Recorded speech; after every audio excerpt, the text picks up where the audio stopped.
Hori izan nahi dugu Bizkaiko Foru Aldunditik azkenengo urteotan izteatzeko zure ideiak,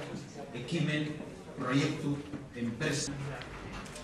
Iragarri genuen plan berri bat, hemen ere aukera edukiko duzue lan egiteko taldeetan por tener esos valores que a veces públicamente estamos continuamente demandando, ¿no? El emprendedor, la emprendedora, que a ver si estáis locos o a ver si estáis apercibidos, pero que hay que repetir una y otra vez, porque la generación de riqueza y la generación de empleo descansa fundamentalmente en quienes hay que tras el fracaso para volverlo a intentar,